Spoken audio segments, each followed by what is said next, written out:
এখনো লোকসভা নির্বাচনের দিনক্ষণ ঘোষণা হয়নি, তবে নির্বাচনী প্রচারে কাঠি পড়ে গেল।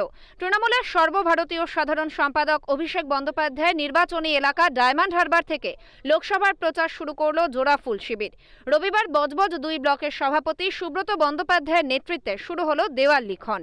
বজবজ 2 নম্বর ব্লকে আজকে থেকেই আমরা মমতা বন্দ্যোপাধ্যায়ের হাতকে শক্ত করতে হবে। 24-এর লোকসভা ভোটকে সামনে রেখে মমতা বন্দ্যোপাধ্যায়, অভিষেক বন্দ্যোপাধ্যায়ের নেতৃত্বে, অভিষেক বন্দ্যোপাধ্যায় এবং মমতা বন্দ্যোপাধ্যায়ের নেতৃত্বে আজকের পশ্চিম উমেদপুর, এটা আমারই বুথ, আমি এখান থেকে দাঁড়িয়ে নির্বাচিত হয়েছি। এই বুথটা আমার আছে, আমার অঞ্চল। এবং তার সাথে সাথে আমরা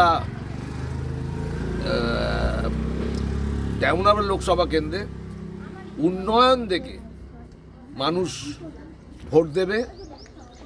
অভিষেক বন্দ্যোপাধ্যায়ের উন্নয়ন, মমতা বন্দ্যোপাধ্যায়ের উন্নয়ন থেকে দেখে ভোট দেবে। বিজেপির কোনো অস্তিত্ব ডায়মন্ড হারবার লোকসভায় নেই।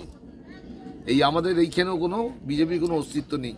বজবজ 2 নম্বর ব্লকের উমেরপুর গ্রামে দেওয়াল লিখন করা হয়। তৃণমূল সুপ্রিমো মমতা বন্দ্যোপাধ্যায় এবং তৃণমূলের সর্বভারতীয় সাধারণ সম্পাদক অভিষেক বন্দ্যোপাধ্যায় দেওয়াল লিখন করা হয়। শেখ এরশাদের রিপোর্ট, ওঙ্কার বাংলা।